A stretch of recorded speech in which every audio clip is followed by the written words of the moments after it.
রাজা অথবা প্রজা, কালো বা সাদা, হলুদ বা বাদামি, সে থাকতে পারে আমেরিকায় বা ইংল্যান্ডে, অথবা থাকতে পারে ভারতে বা সৌদি আরবে। এই প্রশ্নটা পৃথিবীর প্রত্যেক মানুষের মাথাতেই জীবনে অন্তত একবার উঁকি দিয়ে যাবে। আমাদের কেন সৃষ্টি করা হয়েছে? আমরা এই পৃথিবীতে কেন? আমাদের এখানে আসার উদ্দেশ্যটা কি? আর পৃথিবীর বেশিরভাগ মানুষই মনে করে যে অবশ্যই এখানে একজন সৃষ্টিকর্তা আছেন, মানে সর্বশক্তিমান ঈশ্বর, আর ঈশ্বরের কারণেই এখানে এসেছি। তবে সামান্য কিছু মানুষ আছে যারা বিশ্বাস করে না যে সৃষ্টিকর্তা বলে কেউ একজন আছেন, মানে সর্বশক্তিমান ঈশ্বর। আর তারা মনে করে যে এই মহাবিশ্ব সৃষ্টি হয়েছে পুরোপুরি দুর্ঘটনাক্রমে, আর আমরা মানুষরাও এই পৃথিবীতে এসেছি এরকম দুর্ঘটনাক্রমে। ধরেন, সাগরের বিচে দেখলেন একটা মানুষের পায়ের ছাপ। সে সময় একজন লজিক্যাল মানুষ চিন্তা করবে এই পায়ের ছাপ তৈরি হয়েছে কোনো মানুষের হাঁটার কারণে। একজন লজিক্যাল মানুষ ভাববে না যে পায়ের ছাপটা তৈরি হয়েছে দুর্ঘটনাক্রমে, অথবা পায়ের ছাপটা তৈরি হয়েছে সমুদ্রের পানির স্রোতে। যখন পানি চলে যায় তখন পায়ের ছাপ তৈরি হয়। একজন লজিক্যাল মানুষ বুঝতে পারবে যে পায়ের ছাপটা তৈরি করেছে কোনো একজন মানুষ। এটার একটা উদ্দেশ্য আছে, কেন এটা তৈরি হয়েছে। এখন এই প্রশ্নটা যে সৃষ্টির পেছনে উদ্দেশ্যটা কি, এর উত্তর দেয়া যায় দুটো দৃষ্টিভঙ্গি থেকে। এক নাম্বার হচ্ছে সৃষ্টিকর্তার দৃষ্টিভঙ্গি থেকে, মানে সর্বশক্তিমান ঈশ্বরের। আর দুই নাম্বার হলো সৃষ্ট জিনিসের দৃষ্টিভঙ্গি থেকে, মানুষের দৃষ্টিভঙ্গি। এখানে প্রথম দৃষ্টিভঙ্গিটা হচ্ছে আমাদের স্রষ্টা সর্বশক্তিমান ঈশ্বরের দৃষ্টিভঙ্গি। কোন কারণে তিনি মানুষকে সৃষ্টি করেছেন, কোন কারণে এত কিছু তিনি সৃষ্টি করেছেন। আর দুই নম্বর সৃষ্টি করা জিনিসের দৃষ্টিভঙ্গি থেকে, মানে মানুষের দৃষ্টিভঙ্গি, যে সর্বশক্তিমান ঈশ্বর কেন আমাদের সৃষ্টি করেছেন। যেসব লোকজন সর্বশক্তিমান ঈশ্বরের অস্তিত্বকে মেনে নিতে চায় না, তারা মনে করে যে আমরা মানুষরা এই পৃথিবীতে এসেছি দুর্ঘটনাক্রমে। তাহলে সেই ফিলোসফি অনুযায়ী মানুষ আর অন্যান্য সৃষ্ট জিনিসের মধ্যে কোনো পার্থক্য নেই, সবাই এসেছে দুর্ঘটনাক্রমে। মানুষ আর অন্যান্য পশু পাখি সবাই দুর্ঘটনাক্রমে। এই লোকগুলোর জীবনে নির্দিষ্ট কোনো উৎস নেই, তাদের অস্তিত্বের পেছনে কোনো উদ্দেশ্যও নেই, আর তারা অন্যান্য পশু পাখির মতোই জীবন ধারণ করে, খায়, তারা ঘুমায়, আরাম করে, বংশবিস্তার করে, ব্যাস। তাহলে মানুষ আর অন্যান্য পশু পাখির জীবনের উদ্দেশ্য একই হয়ে গেল, খাওয়া, পান করা, ঘুমানো, আরাম করা, বংশবিস্তার। যেহেতু তাদের জীবনের কোনো উদ্দেশ্য নেই, তারা এইসব কাজে দক্ষ হওয়ার চেষ্টা করে, যেমন খাওয়া দাওয়া, পান করা, চলাফেরা। তারা হয়ে যায় বস্তুবাদী। আর সেই কারণেই এই লোকগুলোর কাছে বস্তুবাদ হয়ে যায় ঈশ্বর। আর এই বস্তুবাদের কারণে এই লোকগুলোই তৈরি করে ড্রাগস, টাকা কামানোর জন্য, আরামাইশের জন্য। তারা তৈরি করে বোমা, ভয়ঙ্কর সব মারণাস্ত্র, লিপ্ত হয় অবাধ যৌনাচারে, ব্যভিচারে, তারপর সমকামিতায় আর পর্নোগ্রাফিতে। এতে তাদের মধ্যে কোনো বিকার নেই। তারা ড্রাগস তৈরি করুক অথবা পর্নোগ্রাফিতে ব্যস্ত থাকুক, তাদের মূল উদ্দেশ্যটা বস্তুবাদ ছাড়া আর কিছুই নয়। আসুন আজকে আমরা এই প্রশ্নটার উত্তর খোঁজার চেষ্টা করি দুটো দৃষ্টিভঙ্গি থেকেই, যে সৃষ্টির উদ্দেশ্যটা আসলে কি। প্রথমে আমরা দেখব আমাদের সৃষ্টিকর্তার দৃষ্টিভঙ্গি, সর্বশক্তিমান ঈশ্বরের দৃষ্টিভঙ্গি, অর্থাৎ আল্লাহ সুবহানাহু ওয়া তাআলার দৃষ্টিভঙ্গি। কোন কারণে তিনি মানুষকে সৃষ্টি করেছেন। আল্লাহ সুবহানাহু ওয়া তাআলা কোরআনে বলেছেন, সূরা গাফির অধ্যায় নম্বর 40 আয়াত নম্বর 57, যে আকাশমণ্ডলী আর পৃথিবীর সৃষ্টি অনেক মহান মানুষের সৃষ্ট জিনিসের চেয়ে, কিন্তু অধিকাংশ মানুষ এখনো সেটা বুঝতে পারে না। অনেক মানুষ মনে করে যে আমরা হলাম সৃষ্টির সেরা জীব, তবে আল্লাহ বলেছেন আকাশমণ্ডলের পৃথিবীর সৃষ্টি মানুষের সৃষ্ট জিনিসের চেয়ে অনেক বেশি মহান। এখন যদি উত্তর দিতে হয় যে কেন আল্লাহ সুবহানাহু ওয়া তাআলা সর্বশক্তিমান ঈশ্বর আমাদের সৃষ্টি করলেন, আল্লাহ সুবহানাহু ওয়া তাআলার অন্যতম একটা বৈশিষ্ট্য, ঈশ্বরের বৈশিষ্ট্য হচ্ছে সৃষ্টিকর্তা, সেরা সৃষ্টিকর্তা। আর আল্লাহ পবিত্র কোরআনে বলেছেন সূরা মুমিনুন অধ্যায় নম্বর 23 আয়াত নম্বর 14, যে আমাদের স্রষ্টা আল্লাহ সুবহানাহু ওয়া তাআলা, তিনি সর্বোত্তম স্রষ্টা। যদি একজন স্রষ্টা থাকেন, তার বৈশিষ্ট্য যদি হয় সৃষ্টিকর্তা, তার সৃষ্ট জিনিস থাকতে হবে। যদি কোনো সৃষ্টি না থাকে তাহলে কোনো সৃষ্টিকর্তা থাকবে না। যেমন ধরেন, আপনি বললেন যে ওই লোকটা সেরা লেখক, তাকে প্রশ্ন করা হবে যে আপনি কি কি জিনিস লিখেছেন, আপনার লেখা বইগুলো কোথায়, আর্টিকেলগুলো কোথায়। সেই লোক তখন বই বা আর্টিকেল দেখালে আমরাও বলতে পারি যে হ্যাঁ, এই লোকই সেরা লেখক। একইভাবে আল্লাহ তাআলার অন্যতম একটা বৈশিষ্ট্য হচ্ছে সৃষ্টিকর্তা, সর্বোত্তম সৃষ্টিকর্তা। তাহলে অবশ্যই তার সৃষ্টি থাকবে। তবে তার মানে এই না যে আল্লাহ সুবহানাহু ওয়া তাআলা তার সৃষ্টির উপরেই নির্ভরশীল। আল্লাহ পবিত্র কোরআনে বলেছেন সূরা জুমার অধ্যায় নম্বর ৩৯ আয়াত নম্বর ৬২ যে আল্লাহ সুবহানাহু ওয়া তাআলা সবকিছুর স্রষ্টা এবং তিনি তার সৃষ্টির উপর নির্ভরশীল নন। তিনি এগুলোর উপর নির্ভর করেন না, তবে তার সৃষ্টি জিনিসগুলো তার উপর অবশ্যই নির্ভর করে। সৃষ্টিকর্তাকে আরবি করলে হবে খালিক, যিনি সৃষ্টি করেন। মূল আরবি শব্দ খালাকা।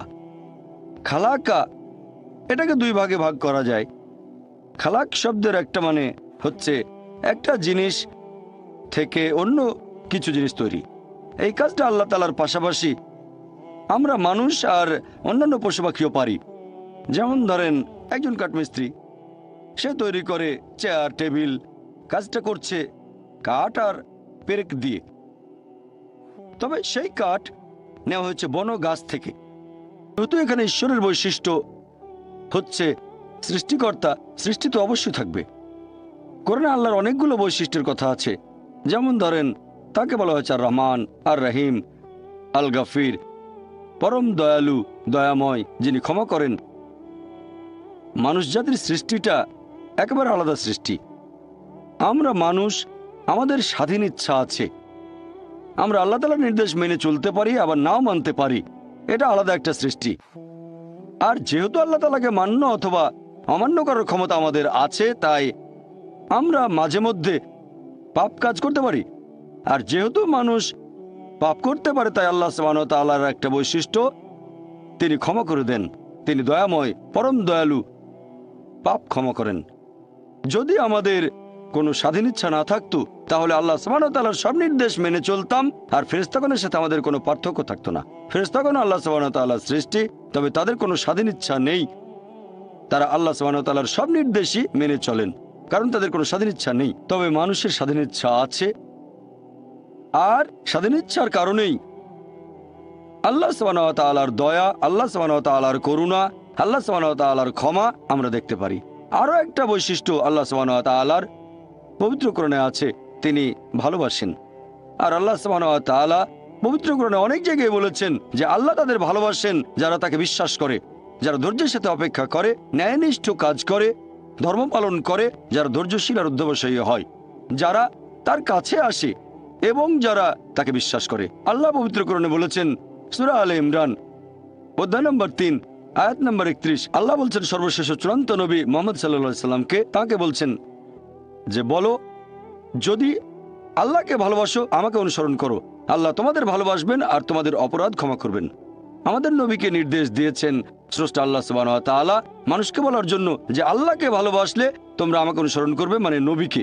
আল্লাহ সুবহানাহু ওয়া তাআলা তোমাদের ভালোবাসবেন আর তোমাদের অপরাধ ক্ষমা করবেন।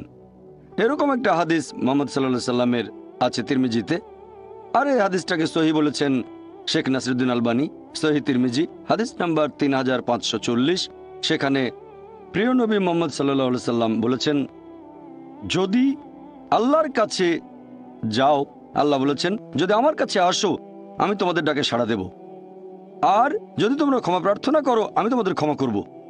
যদি তোমাদের পাপ আকাশের মেঘ ছুঁয়ে যায় তারপরও ক্ষমা করব। যদি তোমাদের পাপ এই পৃথিবীর মতো আকারে বিশাল হয় তারপরও আমি তোমাদের ক্ষমা করার জন্য প্রস্তুত থাকব, যদি আমার কাছে ক্ষমা প্রার্থনা করো আর আমার সাথে কাউকে শরিক না করো। তার মানে আপনি যে পাপই করেন, যদি আল্লাহর কাছে ক্ষমা প্রার্থনা করেন, আন্তরিকভাবে অনুশোচনা করেন, যদি আল্লাহ তাআলার সাথে অন্য কাউকে শরিক না করেন, শিরক না করেন, আল্লাহ সুবহানাহু ওয়া তাআলা আপনাকে ক্ষমা করবেন। আল্লাহ সুবহানাহু ওয়া তাআলার আরেকটা বৈশিষ্ট্য, তিনি করুণাময়। আমাদের প্রিয় নবী মুহাম্মদ সাল্লাল্লাহু আলাইহি সাল্লাম বলেছেন, এটা আছে সহিহ মুসলিমে খণ্ড নম্বর 4 হাদিস নম্বর 6765। আমাদের নবী বলেছেন যে তোমরা সঠিক কাজগুলো করো, সবচেয়ে ভালো কাজগুলো তোমাদের সাধ্যে যতখানি কুলাই, আর ভালো থাকো। সঠিক কাজ করবে যতখানি সাধ্যে কুলাই আর সুখে থাকবে। কারণ কোনো মানুষই শুধুমাত্র তার কাজ দিয়ে বেহেশতে যেতে পারবে না। তখন একজন সাহাবা বললেন যে আপনার ক্ষেত্রে কি রাসূলুল্লাহ? নবী বললেন আমিও যেতে পারবো না, আমিও বেহেশতে যেতে পারবো না যদি না আল্লাহ তাআলা আমাকে দয়া আর করুণা করেন। আল্লাহ তাআলার দয়া করুণা আর ক্ষমা আমার সাথে না থাকলে আমিও বেহেশতে যেতে পারবো না। আল্লাহ সুবহানাহু ওয়া তাআলা পবিত্র কোরআনে বলেছেন, সূরা আনাম অধ্যায় নম্বর 6 আয়াত নম্বর 160, আল্লাহ বলেছেন যে তুমি কোনো সৎ কাজ করলে আমি সেটা তোমার হিসেবে 10 গুণ করে দেব, আর যদি কোনো অসৎ কাজ করো সেটাকে মাত্র একবারই ধরব, কারণ আল্লাহ কারোর সাথে জুলুম করেন না। তাহলে আমরা বুঝতে পারছি যদি কোনো ভালো কাজ করেন আল্লাহ সুবহানাহু ওয়া তাআলা কোরআনে বলেছেন তিনি আপনার হিসেবে সেটা করে দেবেন 10 গুণ। যদি কোনো খারাপ কাজ করেন সেটাকে একবারই ধরা হবে। তার মানে যদি হিসেবটা এভাবে করা হতো যে ভালো কাজের জন্য 1 পয়েন্ট, খারাপ কাজের জন্য 1 পয়েন্ট, কোনো রকম গুণ ছাড়া ভালো কাজগুলোর, তাহলে একজন মানুষও বেহেশতে যেতে পারতো না। এটা আল্লাহ সুবহানাহু ওয়া তাআলার করুণা যে তিনি ভালো কাজগুলোকে কয়েক গুণ বাড়িয়ে পুরস্কারটাকে আরো বৃদ্ধি করেন, সেজন্য বেহেশতে যেতে পারবেন। তার মানে এই না যে কাজের কোনো গুরুত্ব নেই, কাজের গুরুত্ব অবশ্যই আছে, তবে আল্লাহর করুণা আরো গুরুত্বপূর্ণ। আল্লাহর করুণা না পেলে বেহেশতে যেতে পারবেন না। আল্লাহ বাড়িয়ে দেন, তবে আপনাকেও ভালো কাজ করতে হবে। যদি ভালো কাজের পরিমাণ 0 হয় সেটাকে 10 লক্ষ দিয়ে গুণ করেন আপনি, সেটা হবে 0। তাহলে কাজ অবশ্যই গুরুত্বপূর্ণ, তবে আল্লাহ সুবহানাহু ওয়া তাআলার করুণা ছাড়া কোনো মানুষই বেহেশতে যেতে পারবে না। এগুলোই হলো আল্লাহর বৈশিষ্ট্য, যে তিনি দয়াময়, দয়ালু, ক্ষমাশীল, ভালোবাসেন আর করুণাময়। এই সব কিছু আমাদের স্রষ্টা আল্লাহ সুবহানাহু ওয়া তাআলার বৈশিষ্ট্য। এরকম আরো একটা বৈশিষ্ট্য একেবারে চূড়ান্ত সুবিচার। আর আল্লাহ সুবহানাহু ওয়া তাআলার রয়েছে ইলমে গায়েব। মানুষ জন্মানোর আগেই তিনি জানেন কখন মানুষটা জন্ম নেবে, সে ভালো কাজ করবে নাকি খারাপ কাজ করবে, সে মেনে চলবে আল্লাহ সুবহানাহু ওয়া তাআলার নির্দেশগুলো নাকি অমান্য করবে। আল্লাহ জানেন, তিনি জানেন যে সেই মানুষটা বেহেশতে যাবে নাকি দোজখে যাবে, জান্নাতে না জাহান্নামে যাবে, আল্লাহ জানেন। তবে আল্লাহ যদি এরকম করতেন যখনই একজন মানুষ জন্মালো অথবা জন্মানোর আগেই তাকে বেহেশতে পাঠিয়ে দিলেন যার বেহেশতে যাওয়া উচিত, আর তাকে দোজখে পাঠালেন যার দোজখে যাওয়া উচিত, যে মানুষগুলো বেহেশতে গেছে তারা হয়তো আপত্তি করবে না, তারা বলবে ভালো, আলহামদুলিল্লাহ, আমাদের আল্লাহ বেহেশতে পাঠিয়েছেন, সমস্যা নেই। তবে যাদেরকে দোজখে পাঠানো হবে তারা অবশ্যই আপত্তি জানাবে যে আপনি তো আমাদের কোনো সুযোগই দেননি, আল্লাহ কোনো পরীক্ষা ছাড়াই আমাদের দোজখে পাঠিয়ে দিলেন। আল্লাহ সুবহানাহু ওয়া তাআলা সবসময়ই করেন সুবিচার। আল্লাহ পবিত্র কোরআনে বলেছেন সূরা নিসা অধ্যায় নম্বর 4 আয়াত নম্বর 40, আল্লাহ সুবহানাহু ওয়া তাআলা কারোর সাথে অনুপরিমাণও জুলুম করেন না। সেই কারণে আল্লাহ সুবহানাহু ওয়া তাআলা মানুষকে এই পৃথিবীতে পাঠান। যদি আল্লাহ সুবহানাহু ওয়া তাআলার নির্দেশগুলো মেনে চলেন তাহলে পরীক্ষায় পাশ করবেন, তা না হলে ফেল করবেন। অনেকে জিজ্ঞেস করতে পারে যে ঈমানের অন্যতম একটা স্তম্ভ, সর্বশেষ স্তম্ভ কদর অর্থাৎ নিয়তি সম্পর্কে। আর আল্লাহ পবিত্র কোরআনে বলেছেন সূরা সাজদা অধ্যায় নম্বর 32 আয়াত নম্বর 12, আল্লাহ বলেছেন যেসব মানুষ হবে দোজখের অধিবাসী শেষ বিচারের দিনে তারা কোনোভাবেই আল্লাহ তাআলার বিচার আপত্তি জানাতে পারবে না। উল্টো তারা বলবে, সেদিন সব অপরাধীরা তাদের মাথা নিচু করে রাখবে আর বলবে আমাদের ক্ষমা করুন। তারা কোনো আপত্তি জানাবে না, শুধু বলবে যে আমাদের আরেকটা সুযোগ দিন, আমাদের আরো একবার এই পৃথিবীতে পাঠান, সেইবার আমরা অবশ্যই হব বিশ্বাসী। তবে আল্লাহ তো জানেন তিনি যদি আরেকবার এদেরকে এই পৃথিবীতে কখনো পাঠান তাহলে তার আগের স্মৃতিগুলো কিছুই থাকবে না, দোজখের স্মৃতি তাদের মনে থাকবে না। আল্লাহ ভালো করেই জানেন তারা সেই আগের ভুলগুলো আবারও করবে। এ কথা কোরআনে বলা হয়েছে সূরা আনাম অধ্যায় নম্বর 6 আয়াত নম্বর 28, যদি এই লোকগুলোকে আবার পৃথিবীতে পাঠানো হয় তারা আবারও সে একই ভুল করবে, কারণ তারা মিথ্যাবাদী।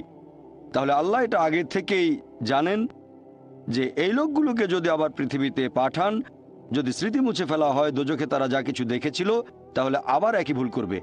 এবার কদরের প্রসঙ্গে আসি। কদর হলো ঈমানের 6 নম্বর স্তম্ভ, যে আল্লাহ সুবহানাহু ওয়া তাআলা, আমরা মুসলিমরা মানি যে আল্লাহ লিখেছেন কদর অর্থাৎ নিয়তি।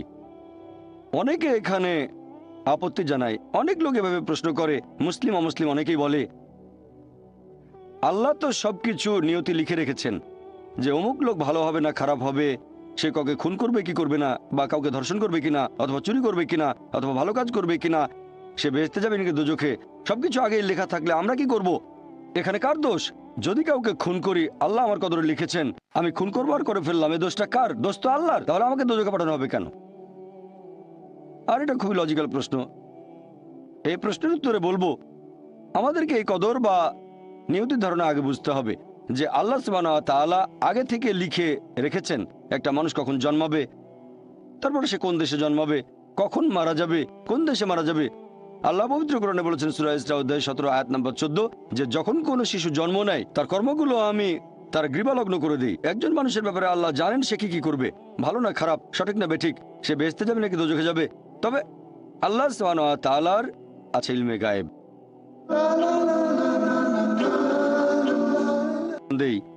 যে ধরেন একটা ক্লাসে একজন টিচার পড়াচ্ছেন 100 জন ছাত্রকে প্রায় 1 বছর ধরে, আর পরীক্ষা শুরুর আগে টিচার অনুমান করলেন যে এই ছাত্রটা এবারের পরীক্ষায় ফার্স্ট হবে, ফার্স্ট ক্লাস ফার্স্ট, এই ছাত্র পাবে সেকেন্ড ক্লাস, এই ছাত্র করবে ফেল।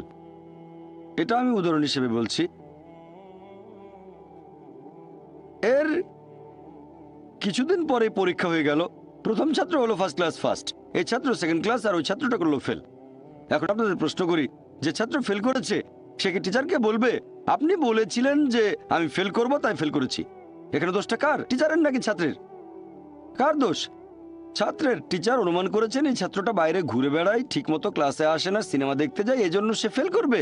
ওই ছাত্র মোটামুটি মাঝারি, এই ছাত্র খুব মেধাবী, অনেক পরিশ্রম করে, তাই টিচার পরীক্ষা শুরু হওয়ার আগে অনুমান করেছেন এই ছাত্র হবে ফার্স্ট ক্লাস ফার্স্ট, এই ছাত্র সেকেন্ড ক্লাস, ওই ছাত্র ফেল। তারপর আসলে ওই ছেলে ফার্স্ট ক্লাস ফার্স্ট, এই ছেলে সেকেন্ড ক্লাস, আর ওই ছাত্র ফেল। টিচার অনুমান করেছেন, তার মানে এই না যে দোষটা টিচারেরই হবে। টিচার সবাইকে পড়িয়েছেন সঠিকভাবে, সমানভাবে। একইভাবে আল্লাহ সুবহানাহু ওয়া তাআলার আছে ইলমে গায়েব। তিনি ভবিষ্যৎ সম্পর্কে জানেন। কিছু জিনিস ঠিক করা আছে যে এই লোকটা জন্মাবে অমুক দেশে, জন্মাবে অমুক দিনে, আর সে মারা যাবে অমুক দেশে অমুক তারিখ, ইত্যাদি ইত্যাদি। তার পরিবেশ ধনী হবে নাকি গরিব হবে। তবে পছন্দটা এখানে আপনার। যেমন ধরেন 12 স্ট্যান্ডার্ড পাস করার পরে অপশন আপনার হয়তো ইঞ্জিনিয়ার হবেন, অথবা ডাক্তার হবেন, বা একজন আইনজীবী। এখানে পছন্দ আপনার, ঠিক করলেন আপনি হবেন ইঞ্জিনিয়ার। এখন আল্লাহ এটা আগে থেকেই জানেন যে 12 স্ট্যান্ডার্ড পাস করার পরে আপনি ইঞ্জিনিয়ার হওয়ার চেষ্টা করবেন, তাই আল্লাহ আগে লিখে রেখেছেন। ব্যাপারটা এমন না যে আল্লাহ লিখে রেখেছেন বলে আপনি বেছে নিচ্ছেন। যেহেতু আপনি এটাই বেছে নেবেন তাই আল্লাহ আগে লিখে রেখেছেন। এখানে পছন্দ আপনার, তবে আল্লাহ আপনার পছন্দ জানেন। যেমন ধরেন একটা রাস্তার মোড়ে আসলেন, সামনে 5টা রাস্তা, রোড নাম্বার 1, 2, 3, 4, 5। এখানে পছন্দ আপনার, বেছে নিতে পারেন রোড নাম্বার 1, 2, 3, 4, 5। আপনি গেলেন রোড 2-এ, এটা আগে থেকেই লেখা আছে আপনার নিয়তিতে যে আপনি যাবেন 2 নম্বর রোডে। ব্যাপারটা এমন না যে আল্লাহ লিখেছেন বলে আপনি করছেন। যেহেতু আপনি এটাই বেছে নেবেন তাই আল্লাহ আগে লিখে রেখেছেন। তাহলে পছন্দ আপনার। আপনি চাইলে টাকা উপার্জন করতে পারেন ভালো কাজের মাধ্যমে, হালাল উপায়ে, অথবা পারেন চুরি করে হারাম উপায়ে। পছন্দ আপনার। ধরেন চুরি করলেন, এটা আপনার সিদ্ধান্ত। তবে আল্লাহ আগে থেকে জানেন যে এই লোকটা সহজে টাকা পেতে চায়, তাই চুরি করবে। তাই আল্লাহ আগে লিখে রেখেছেন যে এই লোকটা 25 বছর বয়সে চুরি করবে। এখানে দোষটা কার? দোষ আসলে আপনার। তবে আল্লাহর আছে ইলমে গায়েব, তাই তিনি আগেই লিখে রেখেছেন। সিদ্ধান্তটা আপনার। আল্লাহ তাআলা মানুষদের দিয়েছেন স্বাধীন ইচ্ছা। আপনি আল্লাহ তাআলাকে দোষ দিতে পারবেন না আপনার পাপের জন্য। যদি আপনি দোজখে যান, যাবেন আপনার পাপ কাজগুলোর জন্য, আর যদি বেহেশতে যান সেটার কারণ হবে আল্লাহ সুবহানাহু ওয়া তাআলার অসীম করুণা। আসুন এবারে আমরা এই সৃষ্টির পেছনের উদ্দেশ্যটাকে দেখি আরেকটা দৃষ্টিভঙ্গিতে। সৃষ্টি করা জিনিসের দৃষ্টিভঙ্গি, মানুষের দৃষ্টিভঙ্গি থেকে সৃষ্টির পেছনের উদ্দেশ্য, সেটা হচ্ছে সর্বশক্তিমান ঈশ্বর কোন কারণে মানুষ সৃষ্টি করেছেন। আর এই প্রশ্নটার উত্তর আছে পবিত্র কোরআনে, সূরা আরাফ অধ্যায় নম্বর 7, আয়াত নম্বর 172 এবং আয়াত 173। আল্লাহ বলেছেন যে স্মরণ করো তোমার প্রতিপালক আদম সন্তানের পৃষ্ঠদেশ হতে তার বংশধরদের বের করেন এবং তাদের জিজ্ঞেস করেন যে আমি কি তোমাদের প্রতিপালক? তারা সবাই বলবে আমরা সাক্ষ্য দিচ্ছি আপনি আমাদের প্রতিপালক। তারপর আল্লাহ বলবেন তাহলে রোজ কিয়ামতের দিন তোমরা যেন না বলো যে জানতাম না আপনি আমাদের প্রতিপালক, অথবা এভাবে বলো না যে আমাদের পূর্বপুরুষেরা অন্য কারো ইবাদত করত, তারা শিরক করত, তারা অন্য কাউকে শরীক করেছে, আমরা তাদের অনুসরণ করেছি, সেজন্য তারা মিথ্যেবাদী, আমাদের কোনো দোষ নেই। তাহলে মানুষ জাতি এই পৃথিবীতে আসার আগে আল্লাহ তাআলা সব মানুষকে আদম সন্তানের পৃষ্ঠদেশ থেকে বের করে জিজ্ঞেস করেছিলেন যে কে তোমাদের প্রতিপালক, আর সবাই সাক্ষ্য দিয়েছিল আল্লাহ কেবল একজন, তিনি আমাদের প্রতিপালক। আর এখন আমরা পৃথিবীতে পরীক্ষা দিচ্ছি। আল্লাহ পবিত্র কোরআনে বলেছেন, আমার লেকচারের শুরুতেও কোরআনের আয়াতটা বলেছিলাম সূরা জারিয়াত অধ্যায় নম্বর 51 আয়াত নম্বর 56 আল্লাহ বলেছেন যে আমি সৃষ্টি করেছি জিন এবং মানুষ যাতে তারা আমার ইবাদত করে। ওমা খালাকতুল জিন্না ওয়াল ইনসা ইল্লা লিয়াবুদুন। আমি সৃষ্টি করেছি জিন এবং মানুষ যাতে তারা আমার ইবাদত করে। তাহলে মানুষ এবং জিন সৃষ্টি করার পেছনের উদ্দেশ্যটা হচ্ছে যাতে তারা আল্লাহ তাআলার ইবাদত করে। ওয়ারশিপ এসেছে প্রাচীন একটা ইংরেজি শব্দ থেকে, ওয়ার্তেস্কাইফ, যার মানে সম্মান করা। আর আপনারা যদি নতুন সংস্করণের ওয়েবস্টার ডিকশনারি দেখেন, সেটা বলছে ওয়ারশিপ মানে কোনো ঈশ্বর বা দেবতার আরাধনা করা এবং সম্মান করা, ঈশ্বরের আরাধনা এবং সম্মান করা। আর এই ওয়ারশিপ শব্দের আরবি করলে হবে ইবাদা। ওমা খালাকতুল জিন্না ওয়াল ইনসা ইল্লা লিয়াবুদুন। এই ওয়ারশিপ শব্দের আরবি হচ্ছে ইবাদা। এই ইবাদার মূল আরবি শব্দ হচ্ছে আব্দ, যার মানে হচ্ছে ভৃত্য। আর একজন ভৃত্যের দায়িত্ব তার মনিবের যাবতীয় ইচ্ছার আদেশগুলো পালন করা। তাহলে ইবাদা মানে আল্লাহ সুবহানাহু ওয়া তাআলার ইচ্ছার কাছে সম্পূর্ণভাবে আত্মসমর্পণ করা। ইবাদা মানে আমাদের স্রষ্টা আল্লাহ তাআলার যাবতীয় ইচ্ছার কাছে সম্পূর্ণভাবে আত্মসমর্পণ করা। আর আপনারা খেয়াল করলে দেখবেন যে এটাও একটা ইবাদতের অংশ হবে যদি আল্লাহ সুবহানাহু ওয়া তাআলার প্রশংসা করেন। আর আল্লাহ পবিত্র কোরআনে বলেছেন সূরা আন-নাসর অধ্যায় নম্বর 110 আয়াত নম্বর 3, আল্লাহ বলেছেন ইযা জা নাসরুল্লাহি ওয়াল ফাত ওয়া রাইতান নাস ইয়াদখুলুনা ফি দীনিল্লাহি ফাজা ফাসাব্বি বিহামদি রাব্বিকা ওয়াস্তাগফির ইন্নাহু কানা তাওয়াবা। যার মানে প্রশংসা সহ প্রতিপালকের মহিমা ঘোষণা করো, প্রশংসা সহ আল্লাহর মহিমা ঘোষণা করো। তাহলে এক ধরনের ইবাদত হচ্ছে আমাদের স্রষ্টা আল্লাহর প্রশংসা করা। অনেকে জিজ্ঞেস করতে পারে যে আল্লাহ তাআলার কাছে মানুষের করা এই প্রশংসার কি কোনো প্রয়োজন আছে? আল্লাহ সুবহানাহু ওয়া তাআলা কি মানুষের এই প্রশংসার উপরে নির্ভর করেন? আসল কথা হচ্ছে পৃথিবীর সব মানুষ যদি আল্লাহ তাআলার প্রশংসা করে সেটা তাকে মহান করতে পারবে না। আর কোনো মানুষ যদি তার প্রশংসা নাও করে তাতে কোনো ক্ষতি হবে না, তিনি একই রকম থাকবেন। যদি বলেন আল্লাহু আকবার 1000 বার 1,00,000 বার, তাতে আল্লাহ আরো মহান হয়ে যাবেন না। আবার যদি আল্লাহু আকবার নাও বলেন তিনি ছোট হবেন না, তিনি সবচেয়ে মহান সেরকমই থাকবেন। আল্লাহ পবিত্র কোরআনে বলেছেন সূরা ফাতির অধ্যায় 35 আয়াত 15 যে আল্লাহ সুবহানাহু ওয়া তাআলা কখনোই মানুষের মুখাপেক্ষী নন, বরং আমরা আল্লাহর মুখাপেক্ষী। মানুষের প্রয়োজন আল্লাহ তাআলাকে, সকল প্রশংসা কেবল তাঁরই। আল্লাহ তার সৃষ্টির উপর নির্ভর করেন না, সৃষ্টি করা সবকিছু তার উপর নির্ভর করে, আর সকল প্রশংসা কেবল তার। প্রশ্ন করতে পারেন আমাদের প্রশংসা করায় আল্লাহর কি প্রয়োজন? এর কারণ হচ্ছে এতে আমাদের নিজেদেরই উপকার হবে। কারণ এটা মানুষের একটা বৈশিষ্ট্য, যখন কারো প্রশংসা করছি, হয়তো সে লোক খুব বিখ্যাত, আমরা তার কথাগুলো মেনে চলি। যেমন ধরেন আপনার মায়ের হয়তো হার্টের সমস্যা হয়েছে, আর অপশন আছে দুটো। প্রথম অপশনে যে ডাক্তার পৃথিবীর মধ্যে সবচেয়ে সেরা ডাক্তার, 1 নম্বর, খুব বিখ্যাত, সবাই তাকে চেনেন, 1 নম্বর। আরেকজন সাধারণ MBBS ডাক্তার। দুটো অপশনের যে কোনো একটা আপনাকে বেছে নিতে হবে। দুজনেই ফ্রি চিকিৎসা করছে। আপনি কার কাছে যাবেন?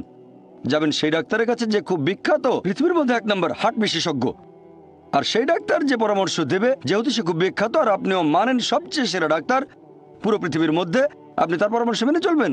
সে কারণেই যখন আল্লাহ তাআলার প্রশংসা করছি, আমরা বলি তিনি সর্বশক্তিমান, তিনি পরম করুণাময়, তিনি পরম দয়ালু। যখন আমরা প্রশংসা করি, তিনি আমাদের যে উপদেশ দিয়েছেন সর্বশেষ ও চূড়ান্ত আসমানি কিতাব পবিত্র কোরআনে, অথবা যে উপদেশ দিয়েছেন তার নবীর মাধ্যমে সর্বশেষ ও চূড়ান্ত নবী মুহাম্মদ সাল্লাল্লাহু আলাইহি সাল্লাম, সেগুলো মেনে চলবো। আমরা যে প্রশংসা করি, এতে করে আল্লাহ তাআলার কোনো উপকার হয় না। এই প্রশংসা তার প্রয়োজন নেই। এটা আমাদের উপকারের জন্য যখন আল্লাহর প্রশংসা করছি যে তিনি সবচেয়ে মহান, তিনি সবচেয়ে জ্ঞানী। আচ্ছা, আল্লাহ আমাদের বলেছেন তোমরা মদ খেও না, আমরা মদ খাবো না। যখন মেনে নিচ্ছেন আল্লাহ সবচেয়ে জ্ঞানী, সবচেয়ে মহান, তিনি পরম করুণাময়, এরপর যদি আল্লাহ কোনো উপদেশ দেন, সেক্ষেত্রে মানুষের বৈশিষ্ট্য এমন কারো কথা মেনে চলা যিনি সবচেয়ে মহান। সেজন্য আমরা আল্লাহ তাআলার প্রশংসা করি নিজের উপকারের জন্য। আর সে কারণেই আল্লাহ তাআলা পবিত্র কোরআনে বলেছেন সূরা তাহা অধ্যায় নম্বর 20 আয়াত নম্বর 14 যে অবশ্যই আমি আল্লাহ সুবহানাহু ওয়া তাআলা, আমি আল্লাহ, আমি ব্যতীত কোনো উপাস্য নেই। অতএব প্রতিদিন আমার ইবাদত করো, আমার জন্য নামাজ আদায় করো প্রতিদিন। আল্লাহ নির্দেশ দিচ্ছেন প্রতিদিন নামাজ আদায় করো। কারণ এখন পৃথিবীতে দেখবেন চারিদিকে শুধু খারাপ জিনিস, চারিদিকে শুধু ধ্বংস, আমরা পথ হারিয়ে ফেলবো। এই নামাজকে বলা যায় ন্যায়নিষ্ঠতার প্রোগ্রামিং। ইবাদতের এই কাজটা ন্যায়নিষ্ঠতার একটা প্রোগ্রামিং। আমরা প্রোগ্রামড হচ্ছি। একজন ডাক্তার বলবে যে ভালো স্বাস্থ্যের জন্য দিনে কমপক্ষে 3 বার খেতে হবে, তাহলে জন্য স্বাস্থ্যবান আত্মার জন্য প্রত্যেক দিন কমপক্ষে 5 ওয়াক্ত নামাজ পড়তে হবে। তাহলে ইবাদতের সবগুলো কাজেই আমাদের উপকার হবে। আল্লাহ পবিত্র কোরআনে বলেছেন, সূরা বাকারা অধ্যায় নম্বর 2 আয়াত 183, তোমাদের জন্য রোজার বিধান দেওয়া হলো যেমন বিধান দেওয়া হয়েছিল তোমাদের পূর্ববর্তীগণকে, যাতে করে তোমরা শিখতে পারো আত্মসংযম। আমরা রোজা রাখি কেন? যাতে আত্মসংযম শিখতে পারি। এখনকার মনোবিজ্ঞানীরা বলবেন, যদি ক্ষুধাকে নিয়ন্ত্রণ করতে পারেন তাহলে নিজের সব আকাঙ্ক্ষাকে নিয়ন্ত্রণ করতে পারবেন। আমরা যখন রোজা থাকি তখন কিছু খাই না, পান করি না ভোর থেকে সূর্যাস্ত পর্যন্ত। ক্ষুধাকে নিয়ন্ত্রণ করতে পারলে প্রায় সব আকাঙ্ক্ষাকে নিয়ন্ত্রণ করতে পারবেন। তাহলে রোজার মাধ্যমে আমরা আল্লাহ সুবহানাহু ওয়া তাআলার ইবাদত করছি। এখানে উপকার হচ্ছে কার? আল্লাহর না, উপকার হচ্ছে আমাদের। নিজেদের আকাঙ্ক্ষাকে নিয়ন্ত্রণ করা শিখছি।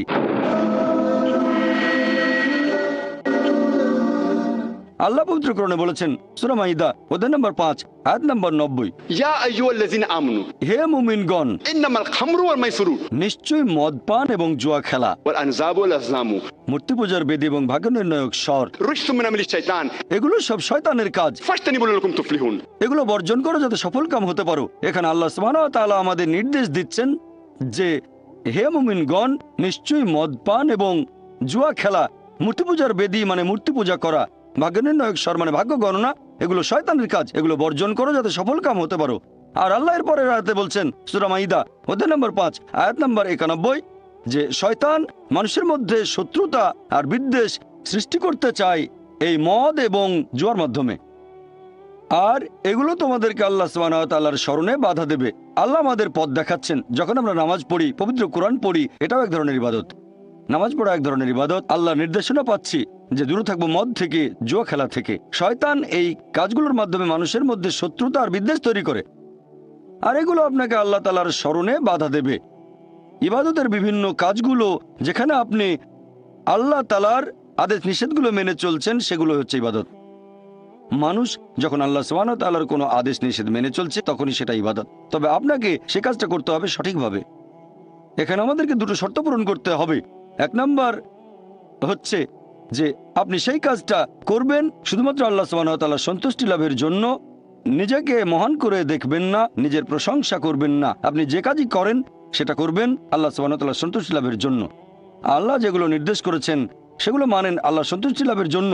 নিজেকে মহান করবেন না, প্রশংসা করবেন না, বিখ্যাত হওয়ার জন্য করবেন না। 2 নম্বর শর্ত যে কাজটা পালন করব যেভাবে আল্লাহ এবং তার রাসূল আমাদের নির্দেশ দিয়েছেন। আল্লাহ যে কাজগুলো করতে বলেছেন সেগুলো করবেন সেভাবে যেভাবে আল্লাহ করতে বলেছেন অথবা আমাদের নবী করতে বলেছেন। যদি কাজটা অন্য উপায়ে করেন সেটাকে ইবাদত বলা হবে না।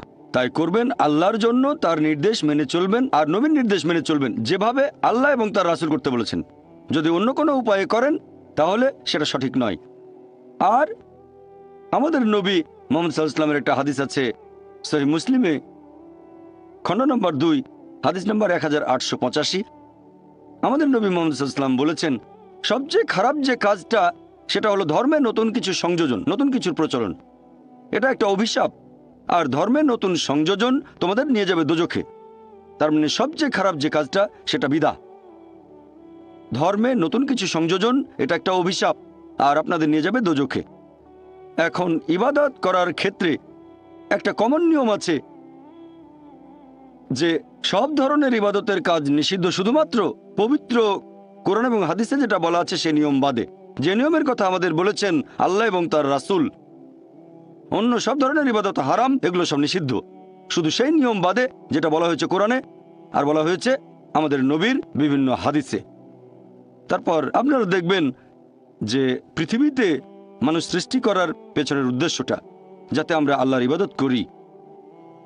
আল্লাহর ইবাদত করলে আমাদের উপকার হয়, এটা আমাদের সাহায্য করে। অনেকের মধ্যে একটা ভুল ধারণা আছে যে ইসলাম একটা নতুন ধর্ম, যে ধর্ম পৃথিবীতে এসেছে 1400 বছর আগে, আর নবী মুহাম্মদ সাল্লাল্লাহু আলাইহি সাল্লাম হলেন ইসলাম ধর্মের প্রতিষ্ঠাতা।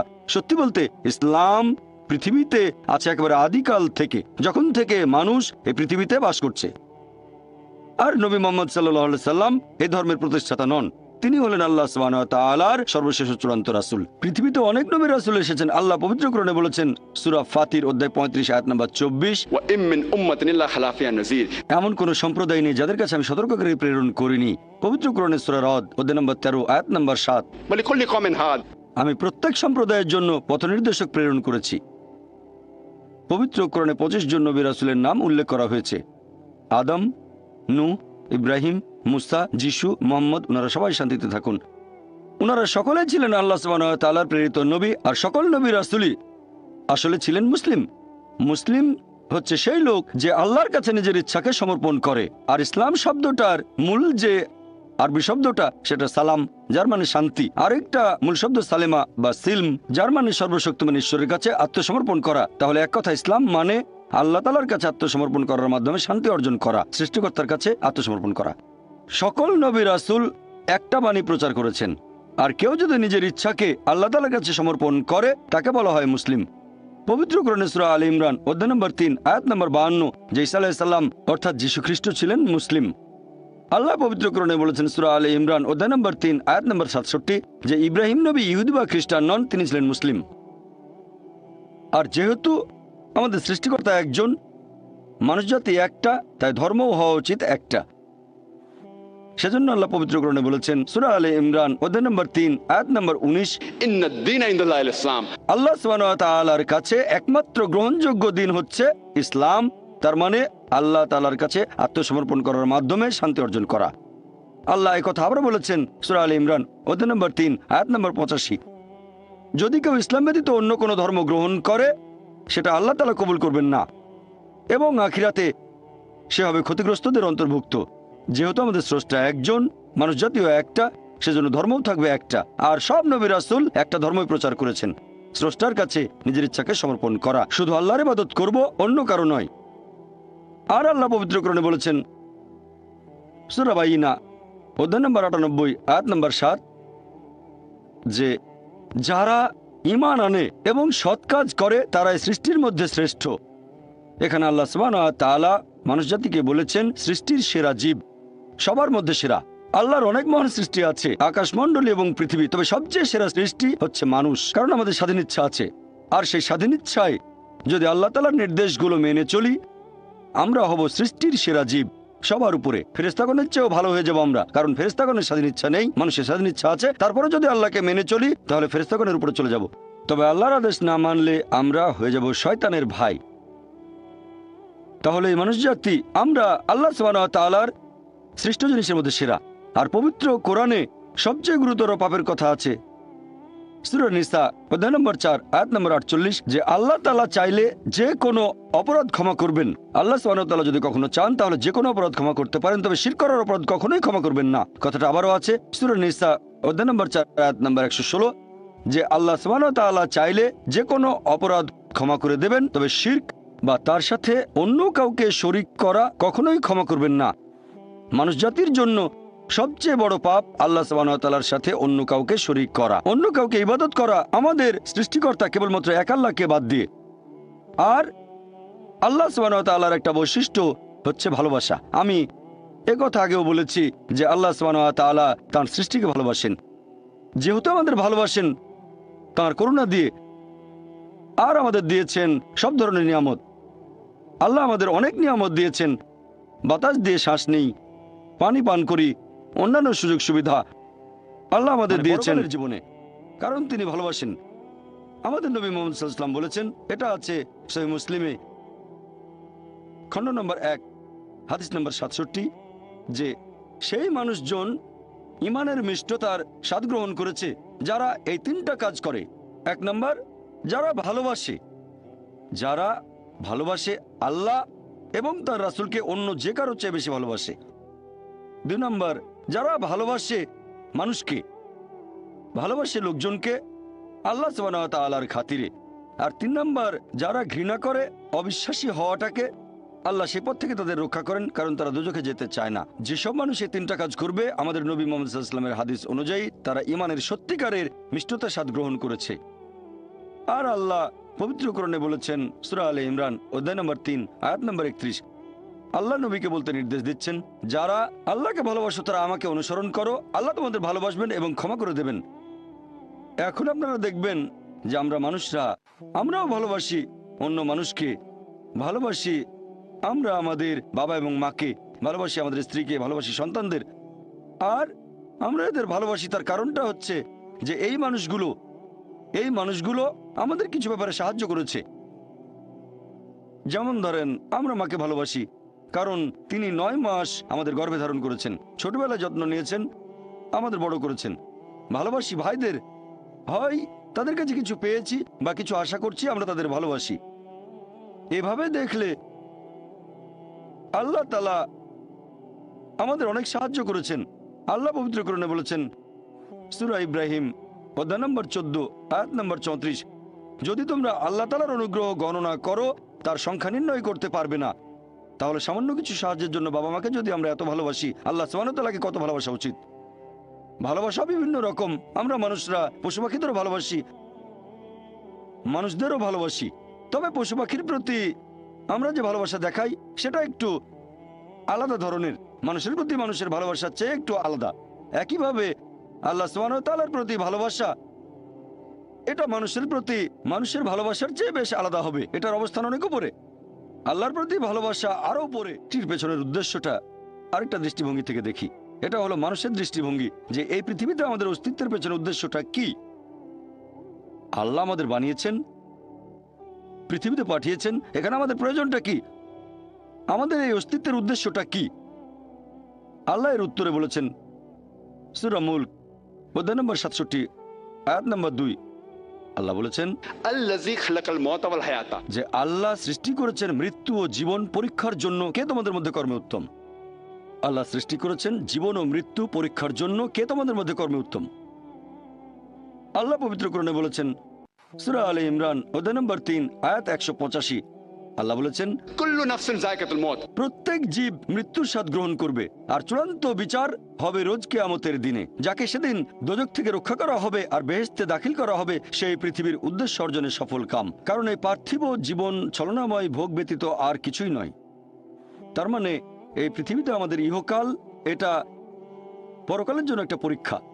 যদি আল্লাহ সুবহানাহু ওয়া তাআলার আদেশগুলো মেনে চলেন তাহলে পরকালের জীবনে বেহেশতে যেতে পারবেন, আর আদেশগুলো না মানলে বেহেশতে যেতে পারবেন না, দোজখে যাবেন। তাহলে এই জীবন আমাদের অস্তিত্বের পেছনের উদ্দেশ্য, আল্লাহ বলছেন পরকালের জন্য পরীক্ষা। আর আল্লাহ পবিত্র কোরআনে বলেছেন সূরা আনকাবুত অধ্যায় নম্বর 29 আয়াত নম্বর 2, যে তোমরা কি মনে করো আমরা ঈমান এনেছি এটা বললেই তোমাদের ছেড়ে দেওয়া হবে? তোমাদের অবশ্যই পরীক্ষা নেব। যদি শুধু মুখে বলেন আল্লাহকে বিশ্বাস করি, আমি একজন মুসলিম, আমি একজন মুমিন, এটা বললেই আল্লাহ ছেড়ে দেবেন? এখানেই পরীক্ষা শেষ। আল্লাহ বলছেন তোমরা জানো না আমি পরীক্ষা করব? শুধু বললেন আমি একজন মুসলিম, শুধু মুখে বললেন আমি বিশ্বাসী, মুখে বললেন আমি আল্লাহর কাছে নিজের ইচ্ছাকে সমর্পণ করি, তাহলে আপনাকে ছেড়ে দেওয়া হবে না। আল্লাহ অবশ্যই পরীক্ষা করবেন। আল্লাহ পবিত্র কোরআনে বলেছেন সূরা বাকারা অধ্যায় নম্বর 2 আয়াত নম্বর 155, আমি অবশ্যই তোমাদের পরীক্ষা করব ক্ষুধার ভয় দিয়ে, জীবন আর ধন সম্পদের ক্ষয়ক্ষতি দিয়ে এবং ফল ও ফসলের ক্ষয়ক্ষতি দিয়ে। আর শুভ সংবাদ দাও তাদের যারা ধৈর্যশীল, আল্লাহ সবাইকে পরীক্ষা করবেন ভয় দিয়ে, ক্ষুধা দিয়ে, জীবন আর ধন সম্পদের ক্ষয়ক্ষতি দিয়ে, ফল ফসলের ক্ষয়ক্ষতি দিয়ে। আল্লাহ অবশ্যই পরীক্ষা করবেন। আর আল্লাহ এক একজনকে এক একভাবে পরীক্ষা করেন। আল্লাহ পবিত্র কোরআনে বলেছেন সূরা আনাম অধ্যায় নম্বর 6 আয়াত নম্বর 165, আল্লাহ বলেছেন যে তিনি কিছু মানুষকে অন্যদের তুলনায় বেশি মর্যাদা দান করেছেন। আল্লাহ সুবহানাহু ওয়া তাআলা কিছু মানুষকে অন্য মানুষদের তুলনায় বেশি মর্যাদা দিয়েছেন। আল্লাহ কোরআনে বলেছেন সূরা নাহল অধ্যায় নম্বর 16 আয়াত নম্বর 71, যে তিনি কিছু মানুষকে অন্য মানুষের তুলনায় শ্রেষ্ঠত্ব দান করেছেন। আল্লাহ এই কথা আবারও বলেছেন সূরা আনাম অধ্যায় নম্বর 6 আয়াত নম্বর 165, যে আল্লাহ সুবহানাহু ওয়া তাআলা কিছু মানুষকে অন্যদের তুলনায় বেশি মর্যাদায় উন্নীত করেছেন, আর তিনি যা দিয়েছেন তার ভিত্তিতেই তোমাদের বিচার করা হবে। এখানে অনেক লোকজন এভাবে প্রশ্ন করে আল্লাহ তাআলা এখানে সুবিচার করবেন কিভাবে? কেউ হয়তো জন্মায় গরিব পরিবারে, আবার কেউ জন্মায় ধনী পরিবারে, কেউ জন্মায় ভালো স্বাস্থ্য নিয়ে, কেউ জন্মায় অসুস্থ হয়ে। এটাই তো অবিচার। আল্লাহ তাআলা সুবিচার করেন না। তিনি এইসব আলাদা মানুষের জন্য আলাদা বিচার করবেন কিভাবে? আমরা জানি যে পার্থিব জীবনে আছে জন্ম আর মৃত্যু, বিভিন্ন অসুখ হতে পারে, কেউ গরিব কেউ ধনী, এই সবই আসলে পরীক্ষা। আর আল্লাহ পবিত্র কোরআনে বলেছেন সূরা আনফাল অধ্যায় নম্বর 8 আয়াত নম্বর 28, আল্লাহ বলেছেন যে অবশ্যই তোমাদের ধন সম্পদ আর সন্তান সন্ততি এগুলো তোমাদের জন্য পরীক্ষা। এরপর সূরা মুনাফিকুন অধ্যায় নম্বর 63 আয়াত নম্বর 9, যে তোমাদের সম্পদ আর সন্তান সন্ততি যেন তোমাদেরকে আল্লাহ তাআলার স্মরণে উদাসীন না করে। আল্লাহ তাআলা এক একজন মানুষকে এক একভাবে পরীক্ষা করেন। আপনি যদি কাউকে জিজ্ঞেস করেন যে ভালো কাজগুলো কি কি আর ভালো কাজগুলো কি, এ ব্যাপারে আস্তিক নাস্তিক সব ধরনের মানুষই তখন বলবে ভালো কাজ হচ্ছে দান করা, নিজে সন্তুষ্ট থাকা। কয়েকটা ভালো কাজের কথা বললে দান করা থাকবে। এখন একজন মানুষ পরোপকারী কি না সেটা আল্লাহ কিভাবে পরীক্ষা করবেন?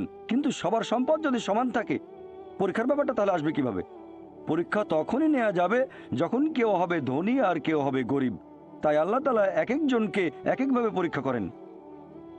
হয়তো কেউ জন্ম নিয়েছে ধনী পরিবারে, তাই সম্পদ অনেক বেশি, আবার কেউ জন্মায় গরিব হয়ে। তবে যে লোকটা ধনী, ইসলামিক শরিয়া অনুযায়ী ইসলাম ধর্মের একটা স্তম্ভ হচ্ছে জাকাত, যে প্রত্যেক ধনী লোক যাদের সঞ্চয় নিসাব লেভেলের উপরে 85 গ্রাম স্বর্ণ, সে প্রতি হিজরি বছরে সেই সঞ্চয়ের 2.5% জাকাত হিসেবে দান করে দেবে।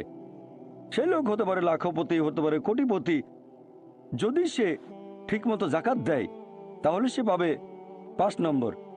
হয়তো সে পুরো জাকাত দিল না, সামান্য কিছু অংশ দান করলো, যা দেওয়ার কথা তার 20% দিল, যেটা দেওয়া উচিত তার সামান্য অংশ দিল, তাহলে সে ফেল করবে। আবার কেউ হয়তো জাকাতই দেবে না, একেবারেই শূন্য। আর গরিব লোককে কোনো জাকাত দিতে হবে না, সেভাবে ফুল নাম্বার। কিন্তু আমরা মানুষরা এইভাবে বলি, আহা বেচারা লোকটা খুব গরিব, এই লোকটার জীবনে শুধু সমস্যার সমস্যা। আর ধনীদের দেখে আমরা মুগ্ধ হই। আমাদের প্রিয় নবী বলেছেন যে একজন ধনী লোকের বেহেশতে প্রবেশ করা গরিবের চেয়ে অনেক বেশি কঠিন। আর পবিত্র কোরআন বলছে সূরা আনফাল অধ্যায় নম্বর 8 আয়াত নম্বর 28, ধন সম্পদ তোমাদের জন্য পরীক্ষা, এটা পরীক্ষা। আমরা বোকা, তাই এভাবে চিন্তা করি যে এই লোকটার অনেক টাকা, আল্লাহ অনেক রহমত দিয়েছেন, এটা একটা পরীক্ষা। যদি এই রহমত ঠিক মতো ব্যবহার না করেন, এটা অবশ্যই রহমত, তবে এই পরীক্ষায় ফেল করার সম্ভাবনা অনেক বেশি। যেমন ধরেন বোর্ডের একটা পরীক্ষার প্রশ্ন, গত বছরের কথা, 2 বছর আগের কথা, 2002 সালের কথা। সেবারের প্রশ্ন খুব কঠিন ছিল, বেশিরভাগ ছাত্রছাত্রী উত্তর দিতে পারেনি। পরের বছর সেই প্রশ্নটা আসলো না, তখন এটা বলা বোকামি, ও দুঃখ, এবার তো আসলো না, আপনি তো খুশি হবেন যে এবার আসেনি। তাহলে সম্পদ একটা পরীক্ষা। তাহলে যাদের ধন সম্পদ নেই তাদের জন্য ধনীদের তুলনায় বেহেশতে যাওয়াটা অনেক সহজ। আল্লাহ এক একজনকে এক একভাবে পরীক্ষা করেন। সেজন্য আল্লাহ বলেছেন তোমাদের ধন সম্পদ যেন তোমাদেরকে আল্লাহ তাআলার স্মরণে উদাসীন না করে, এটা একটা পরীক্ষা। নিজে সন্তুষ্ট থাকা।